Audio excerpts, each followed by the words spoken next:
मैं हूँ आनंद हूँ, ब्रह्म सच्चिदानंद हूँ। ओम हूँ आनंद हूँ, ब्रह्म सच्चिदानंद।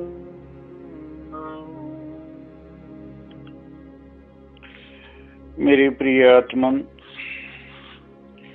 आप सबके भीतर विराजमान प्रभु को मैं नमन करता हूँ। मैं अपने सतगुरु भगवान के चरणों में बेनती करता हूँ कि वो आप सबको आशीर्वाद देने के लिए पधारें व आपका अज्ञान दूर करें। अभी आप अज्ञान के कारण अशांत हैं, बेचैन हैं व इस अशांति व बेचैनी के कारणों को नहीं जानते, ना ही जानने का कभी प्रयत्न करते हैं। अपनी बेचैनी व अशांति का कारण दूसरों को समझते हैं। दूसरों को दोष देना बंद करके दूसरों से दृष्टि हटाकर अपने पर करनी व आत्म निरीक्षण, आत्म परीक्षण करने की आदत डालनी व अंत में अशांति के कारणों को ढूंढकर व उन्हें खत्म करके मन को शांत रखने का रास्ता साफ करना। अज्ञान के कारण ही आप भ्रमों में फंसे हैं, दुखों से घबराते हैं। शरीर के प्रति मोह के कारण शरीर को ही सब कुछ समझते हैं। इस शरीर के द्वारा सभी कर्म कुछ पाने की इच्छा से करते हैं। आप द्वारा किए हर कर्म के पीछे अपेक्षाएं होती हैं। हर कर्म से आप लाभ चाहते हैं, सुख चाहते हैं, आनंद चाहते हैं। जब ये प्राप्त होने में संदेह हो तो छल, कपट, झूठ, फरेब, प्रपंच व षड्यंत्र का सहारा लेने से भी नहीं चूकते। पाठ करने का दिखावा करते हैं, मन अंदर टिकता नहीं। मन में सब प्रकार के विकार होने के बावजूद गुरु से प्रभु दर्शनों की कामना करते हैं। विषयों व विकारों से मुक्त हुए बगैर गुरु से मोक्ष प्राप्ति की कामना करते हैं। विषयों के प्रति वासनाओं का होना ही इस मरण जन्म का कारण बनता है। वासना मुक्त हुए बगैर गुरु भी मोक्ष नहीं दिलवा सकता, ये पक्की बात है। जब संपूर्ण भोगों व कामनाओं से मुक्त हो जाओगे तब ही आनंद संभव हो सकेगा। साधना के अभ्यास से शांति, संतोष, पूर्ण संतुष्टि व शाश्वत आनंद पा सकते हो। अपनी पूर्णता का अनुभव कर सकते हो व अंत में परम ज्ञान में स्थित होकर परम ब्रह्म के साथ अपने स्वरूप में स्थित रह सकते हो। फिर करने, पाने, जानने को कुछ नहीं बचेगा। मैंने बोला ज्ञान में स्थित होकर। ज्ञान में स्थित होने के लिए मन में सब प्रकार का अज्ञान व भ्रम खत्म करना जरूरी। छोटी सी एग्जांपल्स देता हूँ। पृथ्वी के घूमते हुए भी पृथ्वी स्थिर मालूम होती है। सूरज स्थिर होने के बावजूद भी घूमता हुआ प्रतीत होता है। सच्चाई का पता लगाना होगा, उसमें विश्वास करना होगा। चांदनी रात की हवा के कारण जब बादल चलते हैं तो बादल स्थिर और चंद्रमा चलता हुआ नजर आता है। ये अज्ञान को मिटाना होगा। अंधेरे में रस्सी सांप दिखाई देती है, बाबा डरा भी देती है। अंधेरे के कारण झाड़ी में भूत दिखाई देता है। आकाश का रूप नीला नहीं होता, आकाश का कोई रूप नहीं होता, फिर भी वह नीला दिखाई देता है। आकाश में कभी भी इंद्रधनुष नहीं होता, मगर सूरज की किरणों के कारण दिखाई देता है। मारुस्थल में जल ना होते हुए भी मृग मरीचिका के कारण जल की भ्रांति होती है। जब तक ये भ्रम दूर नहीं होंगे तब तक अज्ञान दूर नहीं होगा, और जब तक अज्ञान दूर नहीं होगा, ज्ञान में स्थित कैसे हो सकते हो, परम ब्रह्म में स्थित कैसे हो सकते हो, अपने स्वरूप में स्थित कैसे हो सकते हो। भ्रमों का निवारण किए बगैर आप कभी भी ज्ञानी नहीं कहला सकते। भ्रमों का अज्ञान, इन सब का जो नाश है वो अज्ञान का नाश केवल ज्ञान से ही हो सकता है। जैसे अंधेरे का नाश केवल दीपक जलाने से हो सकता है। आत्म ज्ञान का, आत्म स्वरूप का ज्ञान, अपने निज तत्व का ज्ञान, अज्ञान मिटे बगैर असंभव है। आत्मा कोई खोई हुई नहीं जिसे ढूंढना है, कहीं छुपी हुई नहीं जिसे खोजना है। केवल भूली हुई चीजों को पुनः स्मृति में लाने की जरूरत है। अज्ञानवश ये भ्रम हो गया कि मैं शरीर हूँ, मैं जन्म लेता हूँ, मरता हूँ, मैं शरीर हूँ की भावना कई जन्मों के अभ्यास से बहुत दृढ़ हो गई है।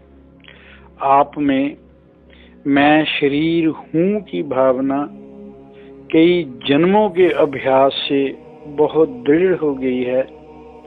जब कोई भी भावना दृढ़ हो जाए तो उसे छोड़ना आसान नहीं होता। इसलिए दृढ़ संकल्प के साथ लगातार अभ्यास की जरूरत होती है। दृढ़ संकल्प के साथ भावना भी सत्य होनी चाहिए। मिथ्या भावना को सत्य भावना से ही बदला जा सकता है, क्योंकि मानव अपनी भावना के अनुसार सोचता है, वह भावना के अनुसार ही कर्म करता है। जब भाव बदल जाएंगे तो विचार अपने आप बदल जाएंगे। जब विचार बदल गए तो कर्म भी बदल जाएंगे। सत्य भावना से ही सत्य का जाप व अभ्यास संभव है। इसलिए ब्रह्म ज्ञान के अभिलाषी, तत्व ज्ञान के अभिलाषी को अपनी भावना को बदलने के लिए शरीर भाव का चिंतन छोड़कर ब्रह्म भाव का चिंतन व मनन करना बहुत जरूरी है। शरीर भाव को ब्रह्म भाव में बदलने के लिए आपको आज एक रामबाण या संजीवनी बाण दिया जाएगा। जिस प्रकार औषधि रोगों का नाश करती है, ठीक उसी प्रकार इस शब्द के निरंतर अभ्यास से वासना व अविद्या का नाश हो जाएगा, भ्रमों का नाश हो जाएगा। इस शब्द के अभ्यास से ऐसी ज्ञान अग्नि उत्पन्न होगी जिसके तेज से सब प्रकार की भ्रांतियां व अज्ञान मिट जाएगा और जीव, शरीर, मन, बुद्धि का भ्रम खत्म हो जाएगा। जिस प्रकार सोने को अग्नि में तपाने से उसकी मिलावट अलग हो जाती है, वह सोना शुद्ध हो जाता है, उसी प्रकार ध्यान की स्थिति में शब्द का मनन व चिंतन करने से मन से सब प्रकार का अज्ञान खत्म हो जाता है, वह सत्य प्रकट हो जाता है। सत्य वह है जो नित्य है, सदा रहने वाला है, हमेशा शाश्वत है। वही आत्मा है, वही परमात्मा है। नाम की शक्ति से ज्ञान शक्ति का विकास होता है, ज्ञान की शक्ति से दिव्य दृष्टि का विकास होता है, उस दिव्य दृष्टि से ही आत्म साक्षात्कार होता है। फिर द्वैत मिट जाता है। अद्वैत में साधक स्थित हो जाता है, दूसरा कोई रहता नहीं। फिर सब गोविंद है, सब गोविंद है। सब्बे घट राम बोले, तू ही तू, तू ही तू, सर्व खलिंदम ब्रह्म, सर्व खलिंदम ब्रह्म। फिर साधक ब्रह्म स्वरूप बन जाता है। गुरु व शिष्य का भेद खत्म हो जाता है, दूसरा रहता ही नहीं। सब एक प्रभु की होंद, प्रभु की एक्सिस्टेंस के सिवा और कोई दूसरा नजर ही नहीं आता। इस शब्द के निरंतर मनन व चिंतन करने से पुरानी झूठी वासनाएं मिट जाएंगी, ब्रह्म व जीव की एकता का अनुभव हो जाएगा, बशर्ते कि साधक अद्वैत पर स्थित रहे, भ्रमों में फिर ना पड़े, जीवन की डोरी प्रभु पर छोड़े, सदा प्रभु की रजा में राजी रहे, कामनों से मुक्त रहे, प्रभु से एक होने का संकल्प दृढ़ रहे। इस शब्द के लगातार अभ्यास से धीरे धीरे मन की चंचलता, मन की अशांति खत्म होने लगेगी। पहले सविकल्प समाधि में ज्ञान ज्ञाता का भेद अंतःकरण की मौजूदगी के कारण होगा। जब निर्विकल्प समाधि की अवस्था आ जाएगी, तब अंतःकरण की समस्त वृत्तियां उस परम तत्व आत्मा में लीन हो जाएंगी। तब एकमात्र व चेतन तत्व आत्मा ही शेष रह जाएगी, जो स्वयं ज्ञाता व प्रकाश स्वरूप है, जिसे अन्य सभी जाने जाते हैं व दिखाई देते हैं। जैसे सूरज को देखने के लिए किसी अन्य रोशनी की जरूरत नहीं, किसी अन्य साधन की जरूरत नहीं, किसी अन्य प्रकाश की जरूरत नहीं।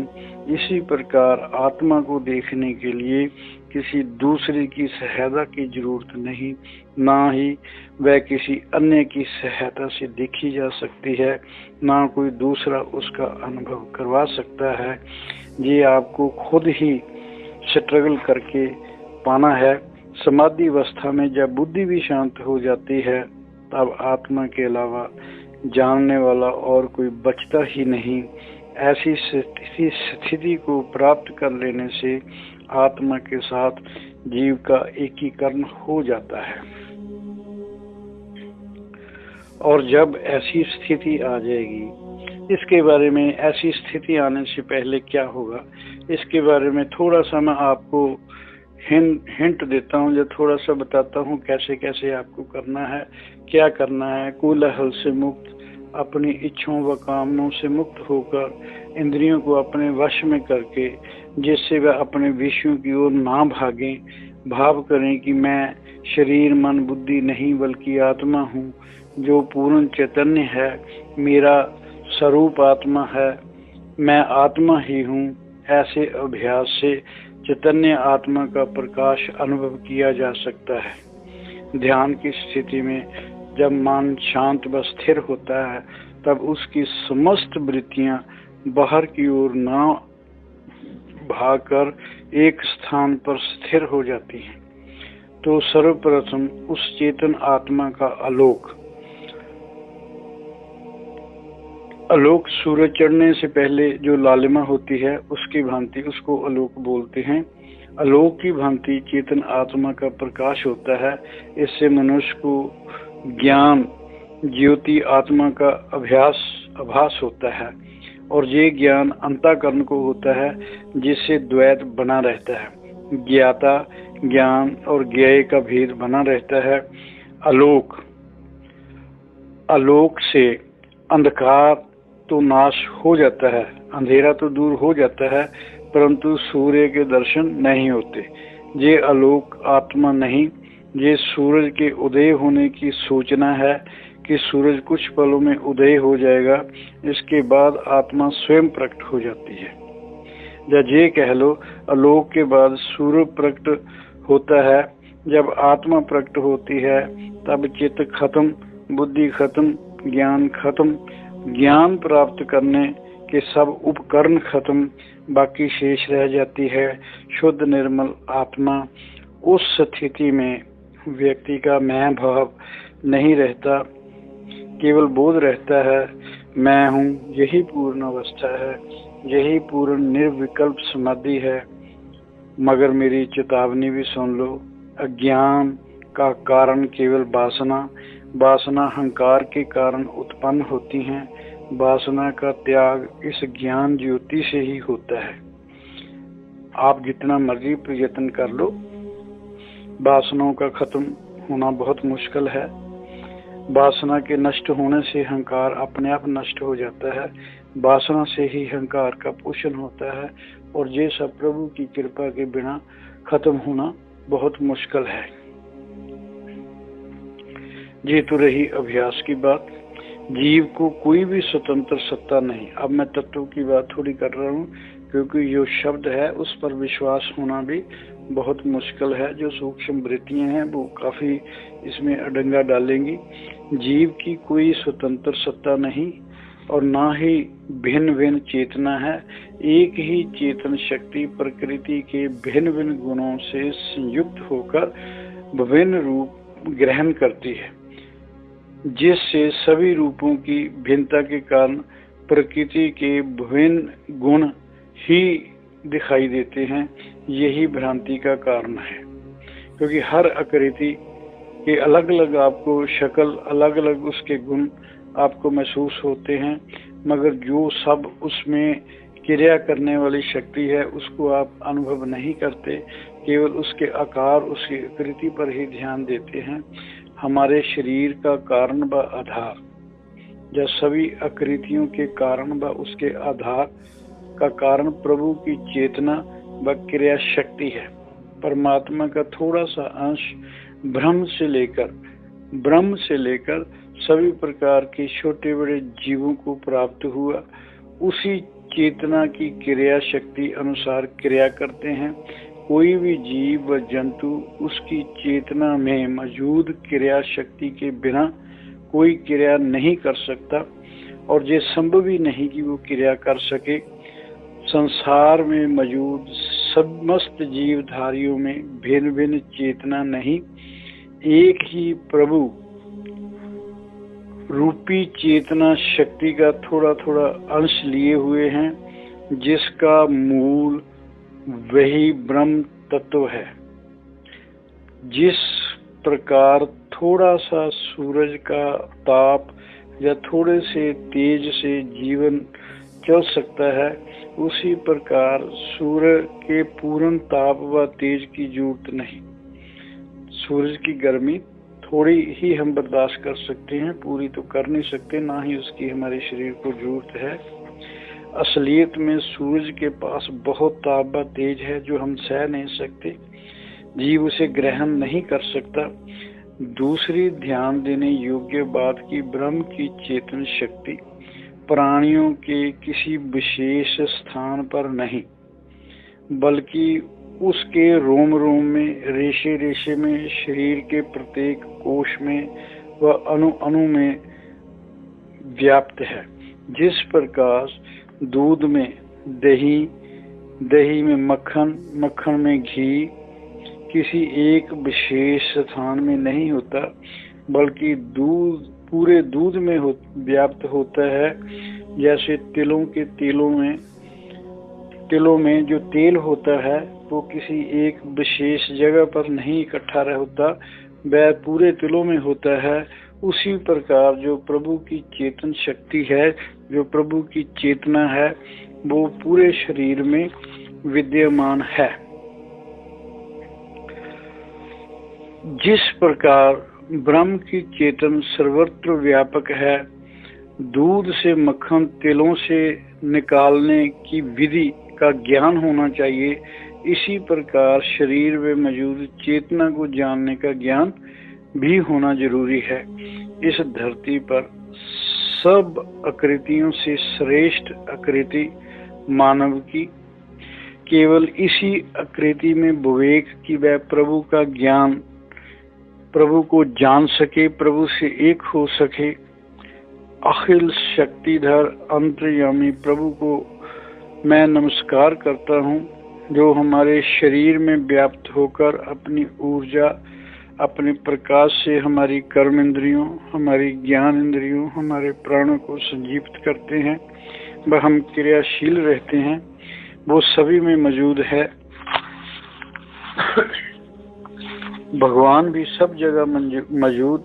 संसार का होना प्रभु की चेतन शक्ति व क्रिया शक्ति के कारण, संसार में सब प्रकार की क्रियाएं प्रभु की क्रिया शक्ति की मौजूदगी के कारण।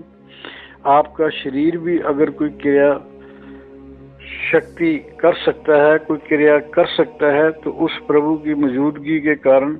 इसलिए आपके शरीरों में मौजूद प्रभु को मेरा बार बार नमन। आपका शरीर प्रभु की मौजूदगी के कारण सबसे श्रेष्ठ धर्मस्थल, सबसे श्रेष्ठ धर्मस्थल, सबसे श्रेष्ठ तीर्थस्थल है। शरीर में मौजूद रहकर सब प्रकार की क्रिया करने की ताकत देता प्रभु इस शरीर में रहकर, शरीर में मौजूद रहकर इस शरीर को सब प्रकार की क्रिया करने की ताकत देता है, परंतु इसमें मौजूद होते हुए भी उसका इससे कोई संबंध नहीं।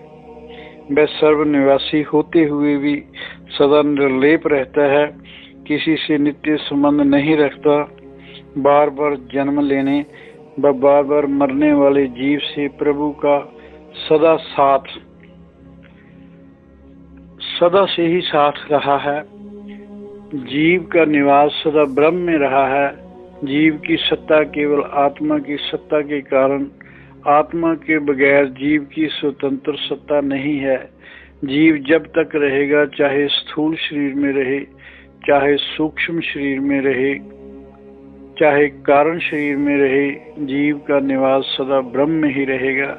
इसलिए हमेशा ध्यान में रखो कि जब जीव की सत्ता केवल ब्रह्म के निवास के कारण है, तो आपके शरीर की सत्ता ब्रह्म के कारण, आप शरीर के अंदर व बाहर जन्म में या मरने वाले जीव की सत्ता केवल जीव आत्मा के कारण।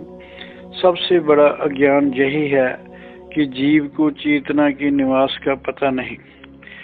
आज से हमेशा महसूस करते रहें, मेरा शरीर प्रभु का मंदिर, मेरे शरीर की होंद प्रभु के निवास के कारण, वह मेरे रोम रोम में मौजूद प्रभु सदा हमारे अंग संग, प्रभु मुझ में व सब में सब जगह वास कर रहा है। प्रभु हमेशा मेरी सद्बुद्धि बनाए रखे कि मैं उस खंड चेतन को अपने भीतर सदा महसूस करता रहूं, जो सदा हमारे भीतर मौजूद, उसे बड़ी आसानी से महसूस किया जा सकता है। प्रभु वायदे के बहुत पक्के हैं, पर रब्द पूरी करने के लिए आपको मानव शरीर दिया। प्रारब्ध भोगने से पहले वह आपके शरीर से नहीं जाएंगे। कर्म करने के लिए आपको ऊर्जा व ओज सदा देते रहेंगे। कर्म करने में आप बिल्कुल स्वतंत्र हैं। जब कर्म करने में आप बिल्कुल स्वतंत्र हैं, कर्म आप कर सकते हैं। जो भी कर्म करते हैं आप, वो आपको ऊर्जा देता है। कर्म आप अपने विवेक के अनुसार अपने कर्म करते रहेंगे। वह कोई भी बाधा नहीं डालेगा। चाहे प्रभु को गाली दो, चाहे हर सांस में उसके धन्यवादी बनो, वह सदा हर हालत में आपका ध्यान रखेगा। वह सदा आपके भीतर रहेगा, आपको अकेला नहीं छोड़ेगा, सदा सहारा देता रहेगा। कभी बेसहारा वह नहीं करेगा। जो आपको आज तक दिया, जो आपको आज दिया जाएगा, साधना के उस पथ पर चलकर शांति, आनंद, संतोष, पूर्ण संतुष्टि व अपनी पूर्णता का अनुभव कर लोगे। अंत में परम ज्ञान, परम आनंद, परम ब्रह्म को जानकर उससे एक होकर परम संतुष्टि की अवस्था में सदा अपने स्वरूप में स्थित हो जाओगे। फिर कुछ भी पाने, कुछ भी जानने, कुछ भी देखने को नहीं बचेगा। सतगुरु भगवान की कृपा से मेरा लक्ष्य पूर्ण होगा। आप सब प्रकार की परिस्थितियों को सहज स्वीकारते हुए, चिंता व बेचैनी रहित सहज जीवन जीते हुए, ऊंच नीच सुख दुख सब प्रकार की अवस्थाओं से स्पर्श रहते हुए सदा अपने अविनाशी स्वरूप में स्थित रहेंगे। सार रूप में एक बार फिर मैं आपको याद दिलाता हूँ, मैं ब्रह्म का अंश हूँ। ब्रह्म का हिस्सा होने के कारण ब्रह्म ही हूँ। अब प्रभु के अलावा किसी को नहीं जानना, केवल प्रभु का सहारा। कोई वासना नहीं, कोई कामना नहीं, कुछ पाना नहीं, कुछ छोड़ना नहीं। सब स्वीकार, सब स्वीकार, सब उसी का, सब उसी का। ना कोई प्रकाश ढूंढना है, सब उसी के प्रकाश है। ना कोई कुंडली जागरण, ना कोई चमत्कार, केवल ब्रह्म। ब्रह्म के स्वयं कुछ नहीं। मैं जागृत, सपन, सुषुप्ति से परे इनको जानने वाला हूँ। मैं जागता हूँ, न सोता हूँ, न जन्म लेता हूँ, न मरता हूँ, केवल चेतन स्वरूप ब्रह्म हूँ। जन्म मरण मेरा धर्म नहीं है, पाप पुण्य कोई कर्म नहीं है। ओम शांति शांति। सतगुरु भगवान के चरणों में मेरा नमन। ओम शांति शांति।